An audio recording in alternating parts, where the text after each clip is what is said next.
Ang istorya na ito ay pawang kathang isip lamang. Ang mga pangalan, lugar at pangyayari sa istoryang ito ay produkto lamang ng imahinasyon ng may akda. Ano man ang pagkakahawig sa aktwal na mga kaganapan o sa mga lokal na mga tao, buhay man o patay, ay ganap na hindi sinasadya at nagkataon lamang. Habang nag-aalmusal si Leo, ay napadaan sa harapan niya ang kanyang nanay na nakatapis lang ng tuwalya at katatapos lamang maligo. Bakat na bakat ang malulusob nitong dibdib at matambok na pangupo. Sa edad na 45 ay bakas pa rin ang kagandahan ng kanyang ina. Good morning, Ma. Morning, iho. Kumain ka lang dyan. Magbibihis lang ako. Pumunta na ng kanyang kwarto si Myra. Patuloy naman sa pagkain si Leo at nang matapos ay agad nagsipilyo para makapaghanda na sa pag-alis nito.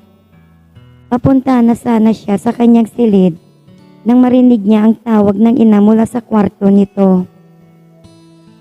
Leo, may lakad ka ba ngayon? Meron, Ma. Bakit po? Pwede bang linisin mo muna yung kwarto mo bago ka umalis? Sige po, pupunta na ako doon. Isasara ko lang yung gripo sa banyo. Pagkapuno ng mga timba, ay agad siyang pumunta sa kwarto para matapos na agad ang paglilinis. Pagkabukas niya ng pinto, ay nakita niyang nagsimula na pala ang kanyang ina sa pagliligpit ng mga gamit nito. Pero ang mas ikinagulat niya, ay nang mapansin ang suot nitong manipis na palda at t-shirt na puti at bakat sa palda nito, ang manipis din nitong antis.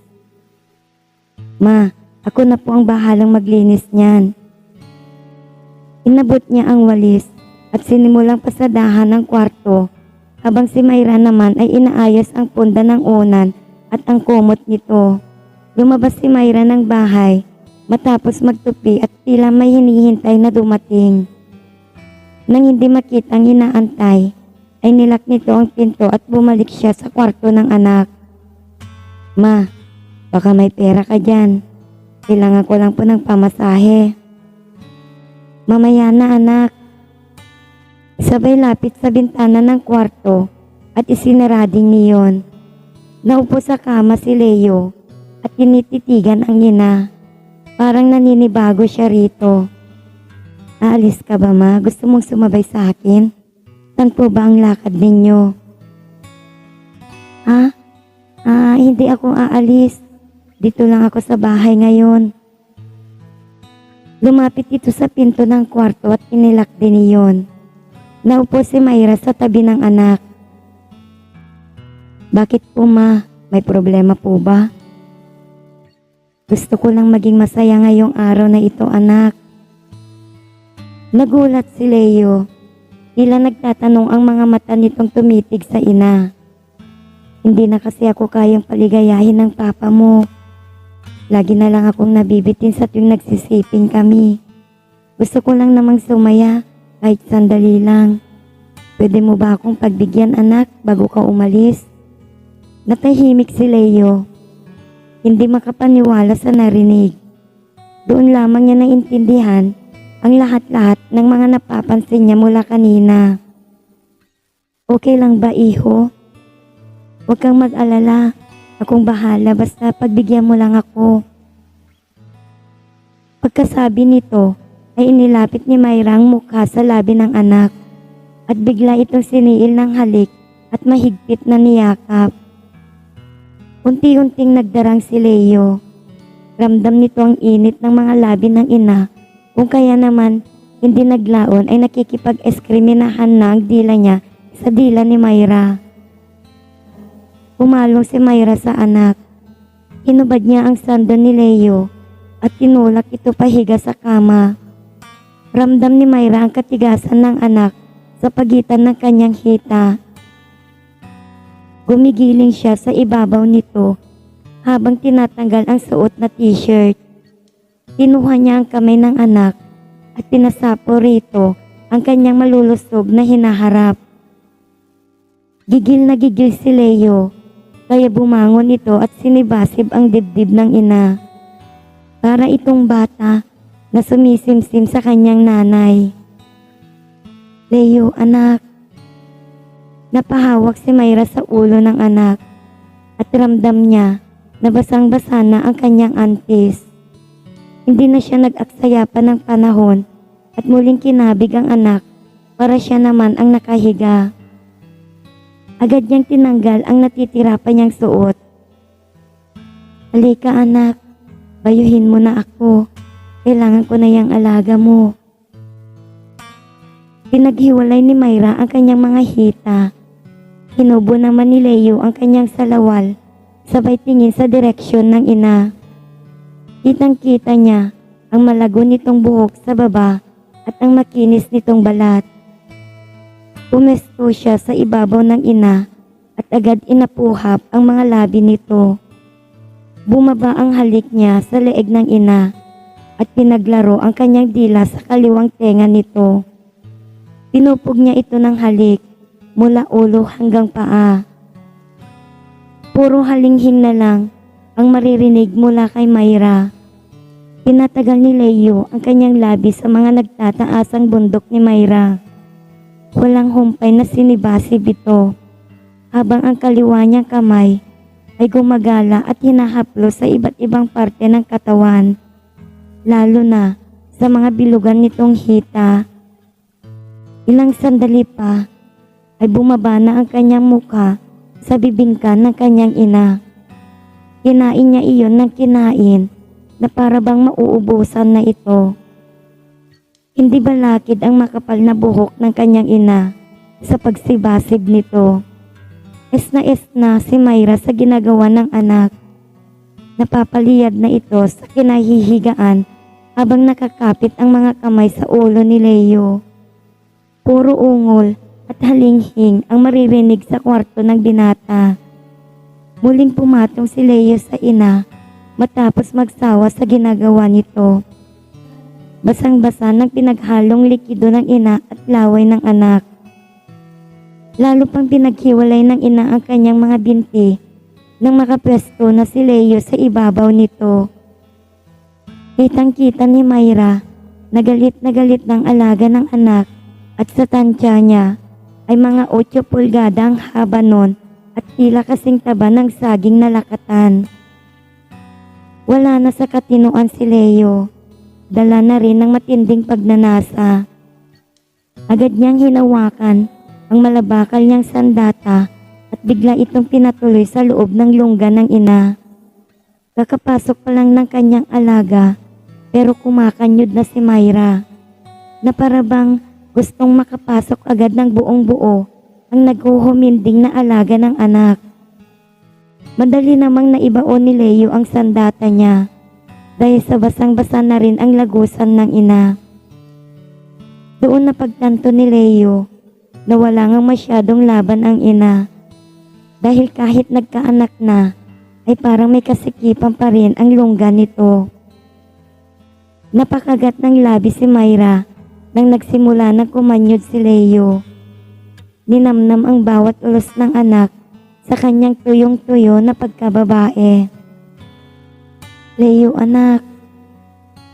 Lalong ginanahan si Leo sa narinig. Binilisan pa ni Leo ang pagkanyod sa ibabaw ng ina kaya lalo pang lumakas ang halinghing nito. Ganyan nga anak. Ganyan. Ang galing mo. Gumigiling na ang kanyang katawan habang panay ang pag-atras sa bantay ang alaga ni Leo. Parang sumasayaw na si Myra na nakahiga at parang sabik na sabik sa karerahan. Iniiwan ako sa ere ng papa mo anak, kaya kailangan mo akong paligayahin. Kitang-kita ang kahibangan sa mukha ni Myra na hindi naman natago kay Leo. Lalong naging malakas ang bawat pasok ng alaga ng anak sa lungga ni Myra. Kaya naman halos bumaon na ang mga kuko niya sa likod ng anak. Lalo pang bumilis ang ulos ni Leo.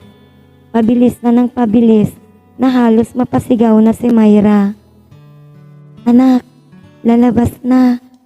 lalabas na. Iyaw ni Myra, sabay napakapit ng mahigpit sa anak. Ako rin ma, sabay tayo ha. Ramdam ni Myra ang paglobo ni Junjun. Sang malakas na ulos ang pinakawalan ng kanyang anak. Kasunod nun, ang pagbuga ng likido nito sa loob ng kanyang lagusan. At sabay nilang naabot ang pinakarurok ng lupa. Anak, ang dami naman. Punong-puno ang lungga ko. Hindi na mabilang ni Myra kung ilang beses nagpabuga ang anak sa kanyang lagusan. Ang tanging alam niya lang ay nasiyahan siya sa bawat pag-ulos ng kanyang anak. Nahiga si Leo sa tabi ng ina. Ngayon lang ako nag-enjoy ng ganito. Salamat anak, pinasaya mo ako ng gusto. Nakangiting wika ng ina kay Leo habang hinahagod ang kanyang malambot na pagkalalaki.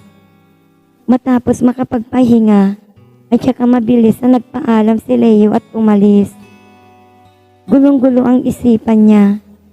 Hindi niya lubos maisip na magagawa iyon ng kanyang ina. Bago pa man dumilim ay tumawag na siya sa bahay nila. Naisip niya sa barkada muna siya magpalipas ng gabi dahil hindi pa niya alam kung paano niya haharapin ang ina, lalo ng kanyang papa na pinagtaksilan nilang dalawa. 2 araw na hindi umuwi si Leo sa kanila. Nakitulog muna siya sa barkada para mapag-isipan ang nangyari sa kanila ng ina. Hapon na nang makauwi siya at wala pang tao sa kanila. Kaya naidlip na muna ito sa kanyang kwarto. Maghahaponan na nang gisingin siya ng kanyang papa. Pagkatapos nilang maghapunan, ay tahimik na nagpapahinga si Berto sa sopa habang nanonood ng TV. Si Myra naman ay nagliligpit ng pinagkainan nila. Paakyat na si Leo sa kanyang kwarto, ngunit tinawag siya ng kanyang ina. Leo, halika nga rito sa kusina. Ikaw na maghugas nitong mga pinagkainan natin ha. Agad naman tumungo sa kusina si Leo. Nakaayos na ang karamihan ng kanyang huhugasan, kaya hindi na siya nagpatumpik-tumpik pa. Mayroon pang ibang hugasin sa ibabaw ng mesa, pero isa-isa naman itong nilalagay ng kanyang ina sa gilid ng lababo. Pupunta na sana si Myra sa sala nang matigilan ito. Lumapit ito sa kinakatayuan ng anak at sabay yakap sa kanya. Mama naman, nandyan si Papa oh. Mahigpit ang pagkakayakap nito sa kanyang anak. Kaya naman, lapat na lapat ang malulusog niyang dibdib sa likuran nito. Damang-dama naman ni Leo ang lambot ng katawan ng kanyang mama at ang mainit nitong hininga sa kanyang batok. Tila lumalabis na sa kanyang paningin ang mga pangyayari, kaya nais na niya itong mahinto. Ma, tama na nga yan. Pero sa halip na bumitiw, ay lalo pang humigpit ang pagkakayakap sa kanya ng ina, habang ang mga kamay niya ay sinuksok pa sa loob ng salawal ng binata. Nasa sala lang si Papa, ma.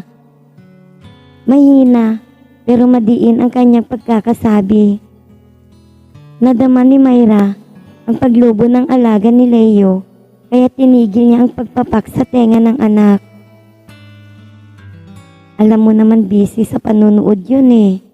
Siguro wala siyang maririnig. Bitiwan niyo po ako, ma. Pagalit na sambit ni Leo. Sinubukan niyang ilabas ang alaga ng anak at pilit niyang binababa ang salawal nito. Pero hindi niya magawa dahil nagpupumiglas si Leo. Sige, basta halikan mo lang ako. Tulad nung isang araw tapos bibitawan na kita. Ayoko, ma. Napaungol si Leo nang pisilin ng inang kanyang alaga. Isang halik lang, pagkakawalan na kita. Nakangisi ngayon si Myra. Magulo pa rin ang isipan ni Leo. Alam niyang ayaw niya ang nangyayari sa kanila, pero hindi naman ganon ang sinasabi ng katawan niya. Humarap na siya sa ina at pinikit niya ang mga mata. Hinalikan niya ang kanyang ina para tumigil na. "Honey, pakikuha naman ako ng beer." Boses yun ng papa niya galing sa sala. "Halika Hans, samahan mo ako rito. Sabihin mo kay Leo, bilisan niya yan para makapanood din siya." "Sige Han, papunta na ako dyan." Tugon ni Myra at saka bumitaw siya sa kanyang anak. Kumuha siya ng beer at nagtungo sa sala. Muling bumalik sa paghuhugas ng pinggan si Leo. Sa sobrang lalim ng kanyang iniisip, hindi niya napansin na nasa likod na pala niya si Myra. Bigla nitong hinatak pababa hanggang tuhod ang salawal ng anak, sabay hawak sa nakalawit nitong alaga. "Ang lusog talaga ng alaga mo, Leo." Pumihit ng konti si Myra, sabay luhod sa gilid ni Leo. Bago pa makapagsalita ang anak, nasa bibig na ni Myra ang galit na alaga ng binata. "Namiss ko to anak, bakit ngayon ka lang kasi umuwi? Hindi bale, at least ngayon nandito ka na sa bahay." Sabi ni Myra, sabay balik sa pagsibasib sa kahabaan ni Leo. "Ma, nasa sala lang si Papa. Mamaya, biglang pumunta yon dito." "Huwag kang mag-alala. Natatakpan naman ako dito sa pwesto ko. Sumilip ka lang dyan sa gilid para makita ka niya at hindi nalalapit pa yon." Lalo pang binilisan ni Myra ang pagsibasib kay Leo. Nalalasahan na niya ang paunang likido ng binata kaya lalo pa siyang nasabik. Tatanggi pa sana si Leo pero naisip niya na baka biglang pumunta ang papa niya sa kusina. Kaya naman nagmatyag na lang siya sa pasukan. At parang pagkakataon naman na biglang sumilip ang papa nito. "Leo, asan ang mama mo? Ang sabi magbabanyo lang daw pero hanggang ngayon wala pa." Narinig man ng asawa pero hindi naman natinag si Myra sa pagsibasib kay Leo. "Nasa labas po pa. Nawawala daw po kasi yung isang pares na stocking na nabili niya. Hahanapin daw po." "Sige iho, pagpasok niya pakisabi, nasa sala lang ako. Tapusin mo na rin yan para makapanood na tayo." "Opo pa." Kahit abot langit ang kaba ni Leo, ay hindi naman nawala ang katigasan ng alaga nito. Habang si Myra naman ay hindi mapigil sa ginagawa sa anak. Ilang minuto pa lang na nakakaalis ang papa niya nang maramdaman niyang malapit na siyang magbuga. Kaya napakapit siya sa gilid ng kabinet. "Ma!" Sigaw ni Leo kasabay ng pagpuslit ng kanyang likido sa lalamunan ng kanyang ina. "Hinahanap po kayo ni Papa. Nasa sala na po siya." Dagdag niya. Umaasang hindi nakahalata ang ama sa nauna niyang sinigaw. Sinimot ni Myra ang likido ng anak at dali-daling lumapit sa pinto sabay bagsak nito at pumasok sa sala na tila walang nangyaring kababalaghan sa kusina. Naupo siya sa tabi ng asawa at maingat na nilingon ang kinaroroonan ng anak. Dali-dali naman tinaas ni Leo ang salawal at tinapos ang ginagawa bago pumasok sa kanyang kwarto. Ating gabi, maingat na lumabas ng kwarto si Myra para tumungo sa kwarto ng anak niyang si Leo. Bitin na bitin siya sa naganap sa kusina, kaya naman desidido na siya sa kanyang gagawin. Hinubad niya ang suot na pajama at nagtabis ito ng tuwalya. Kanina pa siyang nananabik at alam niyang hindi kaya ni Berto ang init niya ngayon. Maingat siyang lumabas ng kwarto at tinungo ang kwarto ni Leo. Isang malalim na buntong hininga ang pinakawalan ni Myra bago binuksan ang pintuan. Maingat niya iyon binuksan upang hindi makalikha ng ingay na maaaring sumira sa plano nito. Madilim sa loob ng kwarto at mahimbing na rin ang tulog ni Leo. Dahil mainit sa loob, ay halos walang suot ang binata maliban sa kanyang boxer. Agad nilabas ni Myra ang duct tape na tinabi niya kanina. Kakaibang kasiyahan ang dulot nito kay Myra, kaya hindi nito napigilan ang pagdaloy ng kanyang nektar mula sa kanyang lagusan pababa sa kanyang binti.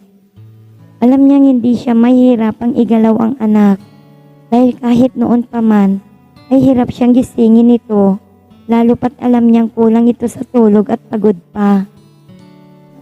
Lalo pang napadali ang kanyang pakay dahil nakahiga ito. Dama ni Myra ang mabilis na pintig ng kanyang puso. Kunti na lang at maiibsan na rin ang kanyang pananabik. Inabot niya ang kanang braso nito at maingat na kinuha ang kanyang kamay at ginalaw yung pataas sa poste ng kanyang kama. Parang wala lang iyon kay Leo, kaya alam na ni Myra na mapapadali lang ang kanyang gagawin. Agad niyang tinali ang kamay ni Leo gamit ang duct tape. Sinigurado niyang mahigpit iyon para hindi ito makawala sakaling magising ito. Alam niyang kailangan siya ang may kontrol sa sitwasyon dahil ilang beses na rin siyang tinatanggihan ng anak. Nang matali na ni Myra ang kanang kamay ng anak, ay napatitig ito sa katawan ni Leo. Naglakbay ang mga mata niya sa makinis nitong balat, sa matipuno nitong dibdib, lalong-lalo na sa namumukol nitong alaga. Lalong nag-init ang katawan ni Myra. Napansin kasi niyang pilit kumakawalang alaga nito sa suot nitong boxer. Ilang araw din na hindi niya nadali ang matikas na kahabaan ng anak. At ngayon ay panibagong pagkakataon para sa kanya. Pinakalma ni Myra ang sarili at agad na tinali ang kaliwang kamay ni Leo sa kama. Tulad ng dati, parang mantikang natutulog ito. Ngayon, sigurado na si Myra na hindi basta magigising ang anak. Alam niyang maaari itong sumigaw at magising ang asawa niya. Bumaba siya sa paanan ng kama at sinunod na itali ang mga paa ni Leo. Bumagsak naman ang tapis ni Myra sa sahig. Gamit ang gunting, ginupit niya ang boxer ni Leo sabay hatak dito. Bumalik siya sa ulunan ng kama. Yumuko si Myra at agad nilapat ang tape sa labi ni Leo. Abot langit ang kaba ni Myra. Alam niyang hindi ito tulad ng dati na wala ang kanyang mister. Maya't maya pa ay napadilat si Leo sa paglapat ng tape sa kanyang bibig. Nanlaki ang mga mata ni Leo na tila takot at nangangamba, habang si Myra naman ay nakangiti lamang sa anak. Yumuko ito at lumapat ang dibdib sa balikat ng anak sabay bulong dito. Huwag kang mag-alala, iho. Bahala ng mama sa'yo. Hindi ba good boy ka? Tumayo si Myra sa gilid ng kama nito. Sinuyod ang mga daliri niya ang hubad ng katawan ng anak habang naglalakad sa tabi ng kama. Nang makarating sa kabilang gilid, ay tsaka niya ito hinarap. Bakas sa mukha ni Leo ang pagkagulat at tila pinagpapawisan ito ng malamig. Muling lumakad si Myra hanggang maabot niya ang paanan ng kama. Hindi nagbabago ang itsura ni Leo. Nakatitig lang ito sa kanyang ina. Dumausdos si Myra paakyat sa kama at binaba nito ang dibdib sa katawan ng anak. Tinuloy lang ni Myra ang ginagawa. Naupo si Myra sa mga hita ni Leo. Nakasaklang ang kanyang mga binti sa mga binti ng anak, habang ang kanyang pangupo ay nakapatong sa hita nito. Sa hindi kalayuan ay nakatapat na ang malaking kahabaan ni Leo sa bukana ni Myra. Ikaw muna ang aking laruan ngayong gabi, baby. Mahinang bulong ni Myra. Habang masuyong inabot ang kamay niya, ang alaga ni Leo sabay pisil dito. Bakas ang pag-aatubili sa ungol si Leo. Pilit nitong pinipikit ang mga mata sa pag-asang malabanan ang sensasyon. Pero malinaw na nabigo ito sapagkat unti-unti nang nagagalit ang kanyang alaga. Ganyan palang gusto mo, baby. Ungol ni Myra. Umiling agad si Leo at pinikit pa rin ang mga mata. Sus, kunwari ka pa. Gustong gusto naman nito. Wika ng ina habang ang hinlalaki nito ay nilalaro ang naninigas na alaga ng binata. Tignan natin, anong masasabi nito sa dila ni mama. May ngiting panunuyo nito sa anak. Agad naman umiling si Leo sa narinig. Inatras ni Myra ang katawan. Ang kanyang mga binti ay masuyong sinuyod ang binti ni Leo. Hanggang yumuko ito papunta sa alaga ng anak. Dinampi niya ang pisngi sa kahabaan nito at dahan-dahan niyang binaba ang kanyang mga kamay upang haplusin ito. Napasinghap si Leo at tila may nais sabihin. Tutol man siya sa nagaganap pero hindi naman matanggal ang katigasan ng kanyang alaga. Kawawa naman ang baby ko. Hindi magtatagal. Bibigay ka rin sa kagustuhan ko. Wika ni Myra. Titig na titig siya sa mukha ng anak habang nakadampi ang bibig niya sa ulo ni Jonjon. Sinubukang iiwas ni Leo ang kanyang alaga pero sadyang mahigpit ang pagkakagapos sa kanya ni Myra. Hindi tinanggal ni Myra ang pagkakatitig sa anak habang unti-unting nilalamon ng labi niya ang kahabaan ni Leo. Napaungol na lang siya nang nasa lalamunan na ni Myra ang kanyang alaga. Napapikit na si Leo at tila iyon ang inaantay na pagkakataon ni Myra. Kumikibot-kibot na ang matigas nitong kahabaan sa lalamunan ng babae na pinupuntirya naman ang ulo nito. Napapikit na din si Myra at isang impit na ungol ang lumabas sa bibig niya kasabay ng pagbuga ng alaga ng anak. Tuloy-tuloy ang pagbugso ng mainit na likido sa bibig ni Myra kaya napaatras ang kanyang ulo. Halos mapasigaw si Myra kasunod nito nang maabot niya ang kasukdulang hinahanap. Basang-basa ang kamay niya. Ang buo niyang katawan ay nanginginig sa rapsa na dulot nun.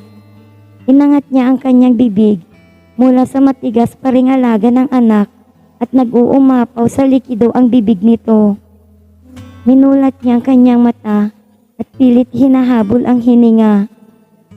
Muli siyang tumitig sa anak at nakita niyang lumong-lumo at tila nais maiyak. Sa tingin ko anak, malapit ko nang mabagong isip mo. Ano sa palagay mo? Tanong nito habang ninanamnam ang likido ng anak sa kanyang bibig. Umiling lamang si Leo, bakas ang pagod sa mata nito. At ang kaninang matigas na alaga ay unti-unti nang lumalambot. Hindi pa rin. Siguro, hindi ka lang sanay sa mga gusto ko. Seryosong wika nito. Hinangat niya ang kamay na nabasa ng kanyang sariling likido at pinahid iyon sa pisngi ni Leo. Pilit naman iniiwas ni Leo ang mukha mula sa mga kamay ng ina. Susundin mo lahat ng sasabihin ko anak at masisiyahan ka sa gagawin natin bago matapos ang gabing ito. Higit pa sa nadama mo kanina. Napahalakak si Myra sa tinuran, sabay tanggal sa duct tape na nakatakip sa bibig ni Leo. Ma, ano bang ginagawa mo? Ang tanging nasabi ni Leo nang biglang ilapat ni Myra ang kanyang lungga sa mukha nito. Oh, Leo.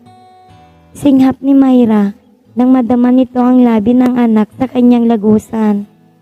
Tikom ang bibig ni Leo na halatang ayaw gawin ang nais ipatrabaho ng kanyang mama.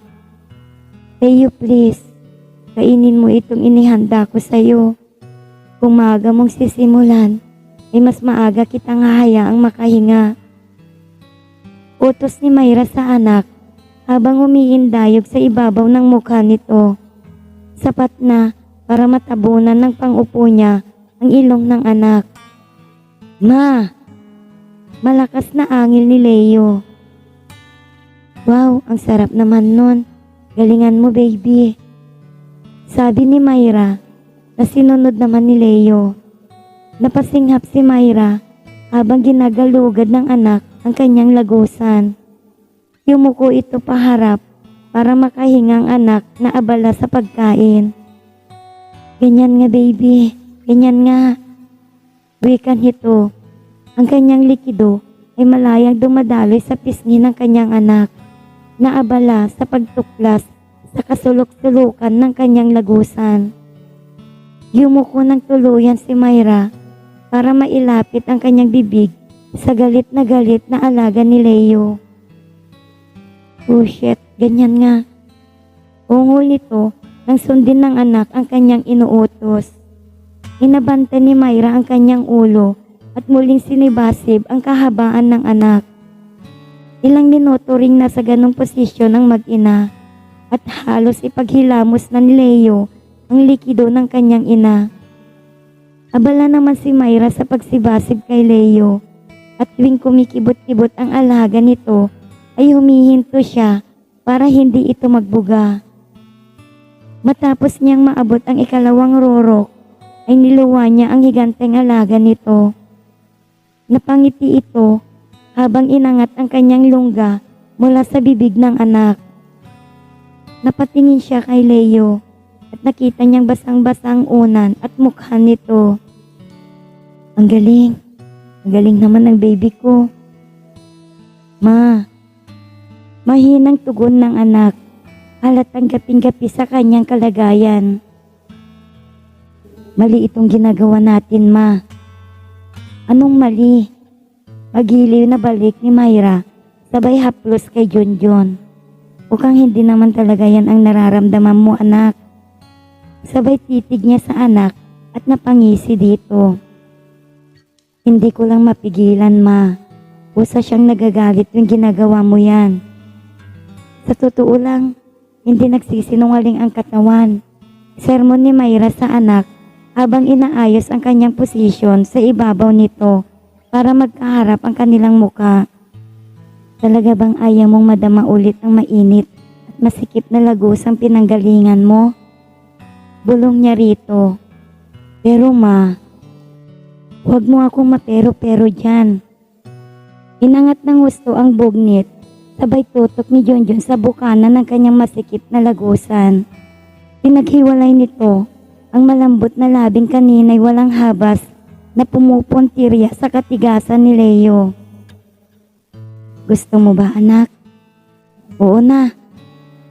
Tugon niya na may halong galit at pagkainis. Galit sa sarili niya dahil napapayag siya ng nanay niya na ulitin ang kasalanang iniiwasan niya. At inis sa nanay niyang alam niya ang kanyang kahinaan. Yan ang baby ko. Sabi ko na nga ba at magkakasundo rin tayo. Wika ni Myra habang unti-unting nilalamon ng kanyang lagusan ang alaga na nakaambang sa bukana nito. Wow, ang laki. Hangos ni Myra habang bumabaon ang kahabaan ni Leo.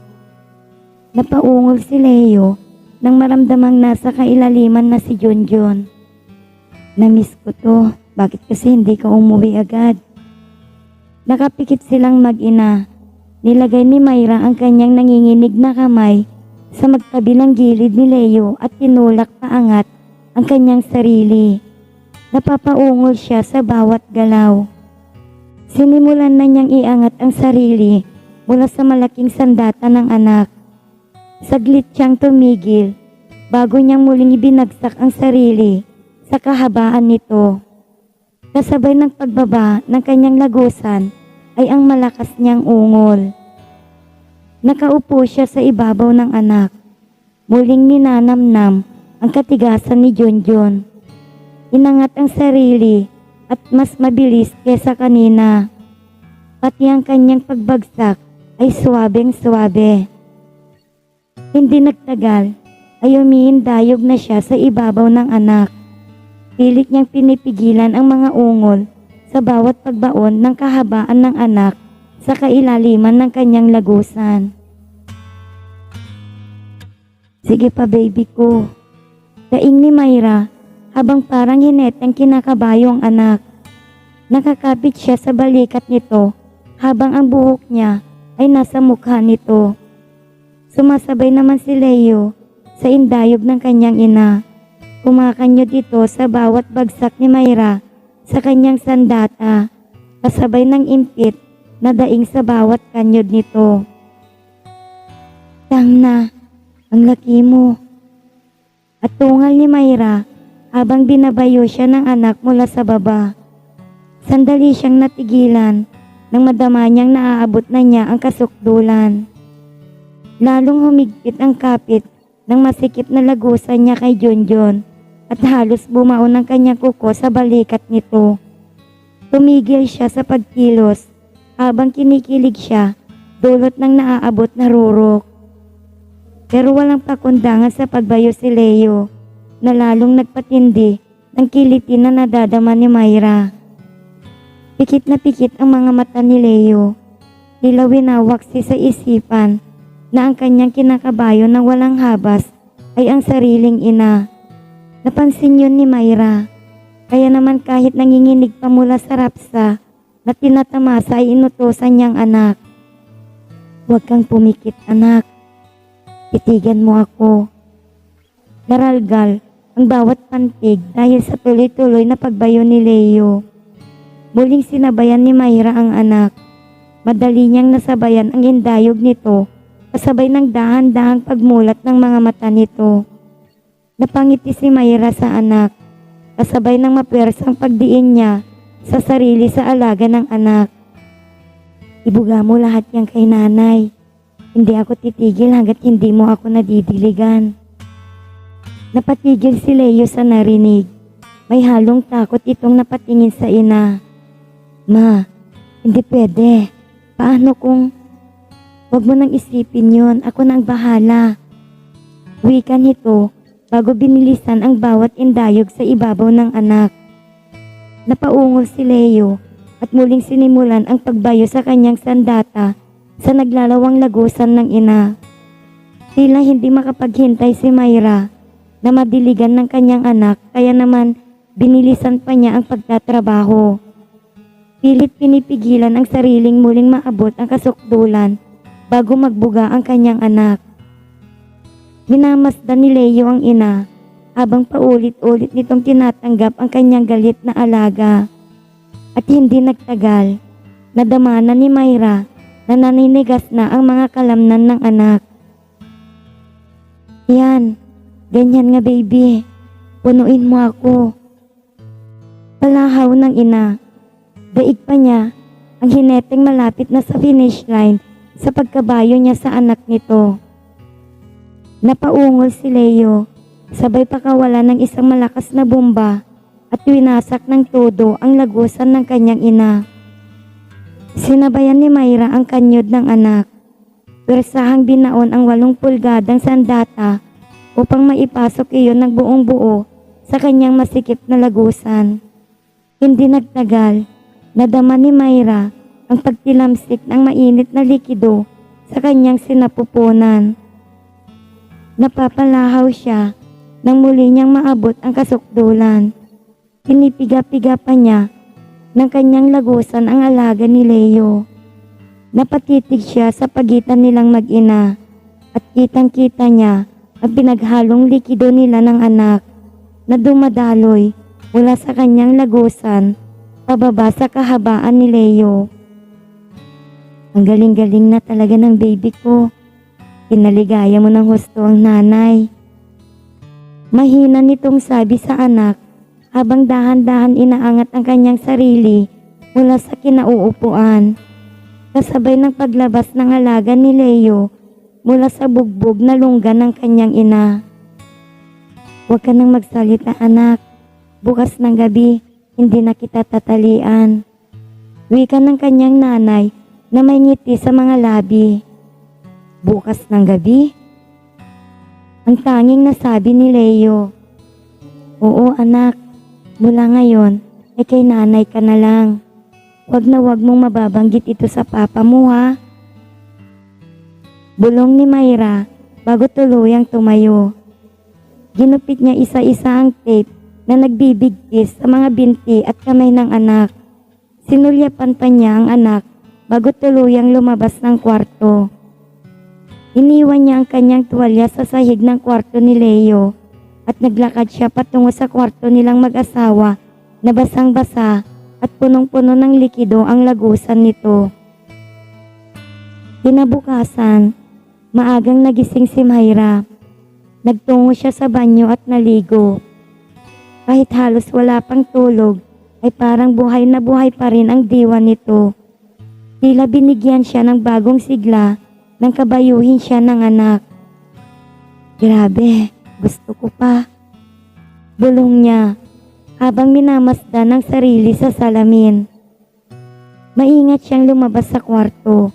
Walang pasok ang kanyang mister pero may lakad ito mamaya. Dahan-dahan niyang sinara ang pinto at tumungo sa kusina nang marinig niya ang lagaslas ng tubig. Mukhang maagang nagising si Leo. Papasukin niya sana ang anak sa banyo at aakitin ito pero pinigilan niya ang sarili at dumiretso na lang siya sa kusina. Matapos magluto at maghain ng almusal ay naupo siya sa mesa at nagmasid sa may bintana. Pinadaos-dos pababa ang kanyang kamay sa pagitan ng kanyang mga hita at inalalang mainit na tagpo sa kwarto ng kanyang anak. Basang-basa ng kanyang lagusan nang pumasok sa kusina si Leo.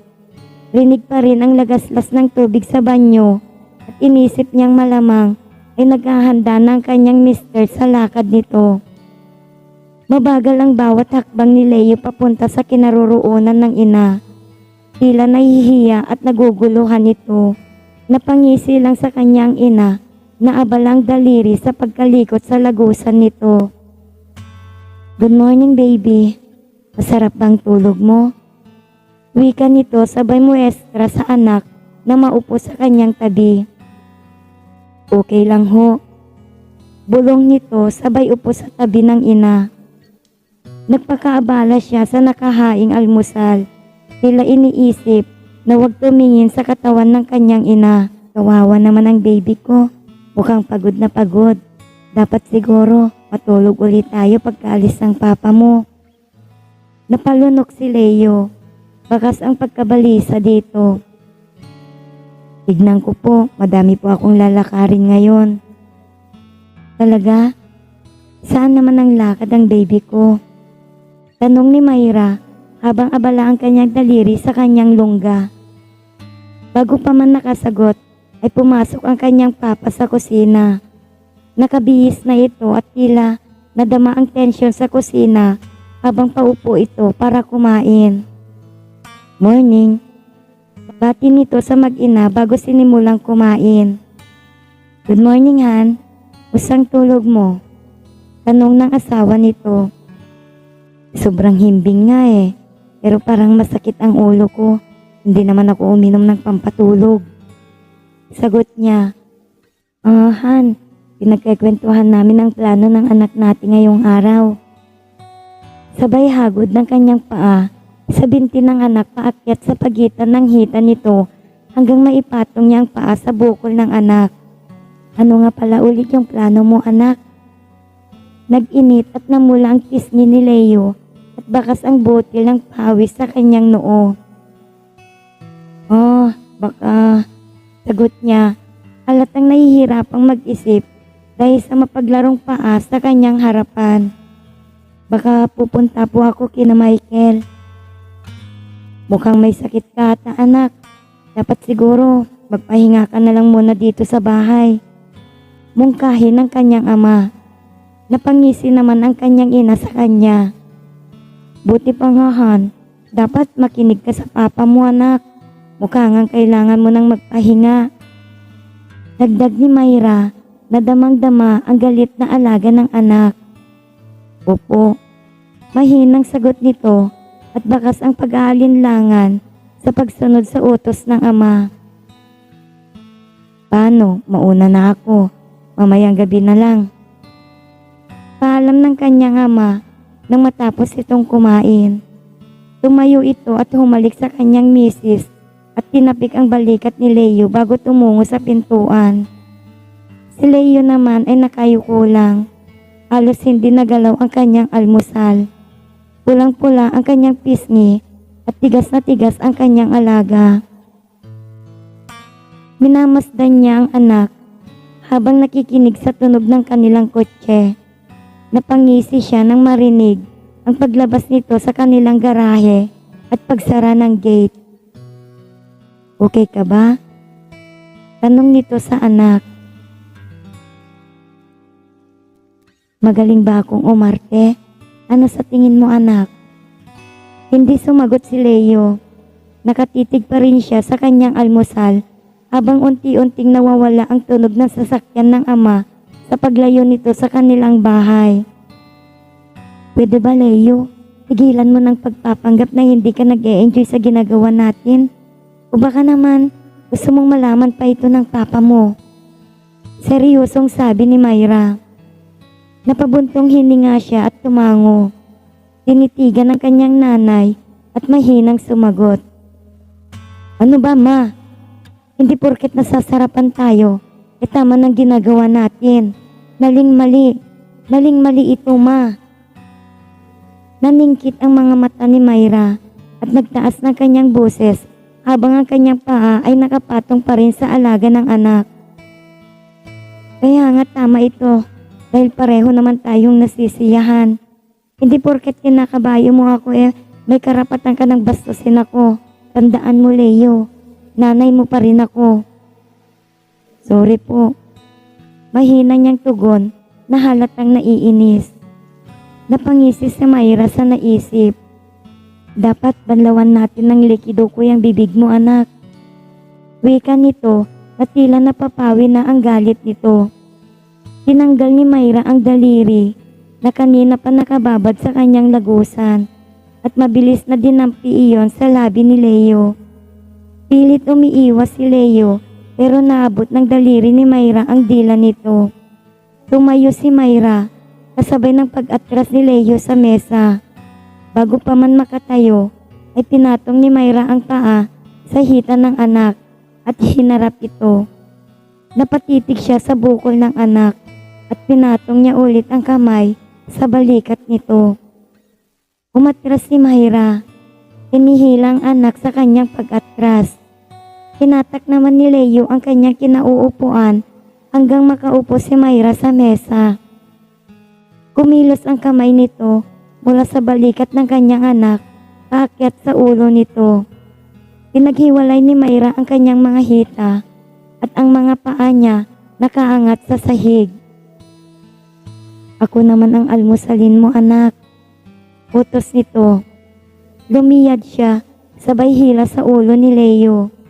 Napaungoy siya nang sumayad ang labi ng anak sa kanyang namamasang lagusan. Hindi naman nanlaban pa si Leo. Kaya naman lalong napaungol si Myra nang madama niya ang dila nitong humahalukay sa kailaliman ng kanyang lagusan. Nakapikit siya at napapangiti sa nagaganap. Mahinang humahalinghing sa paulit-ulit na pagtusok ng dila ng anak sa kanyang lungga. Anak, grabe, gumagaling ka na. Daing niya. Ganyan nga, anak. Hindi siya makapaniwala na sa mga sandaling iyon ay nasa ibabaw siya ng mesa at walang habas na kinakain ng kanyang anak. Hindi nagtagal, nadaig na siya ng init sabay ungol. Nanginig ang katawan, tanda na naabot na naman niya ang ikapitong langit. Bumulwak ang kanyang likido. Hindi binitawan ni Myra ang ulo ni Leo sa pagkakadiin nito sa lungga. Kabayuhin mo na ako. Muli niyang palahaw. Kasabay ng paglunok ni Leo at pag-angat ng ulo nito palayo sa lagusan ng kanyang ina. Dumapa si Myra sa mesa. Inangkla ang kanyang paa sa sahig at pinaghiwalay ang kanyang mga binti. Habang ang kanyang dibdib ay nakasalampak sa mesa at ang kanyang pangupo ay nakausli na tila nag-aanyaya. Hinubad ni Leo ang suot niyang t-shirt at tinapon niyon sa sahig.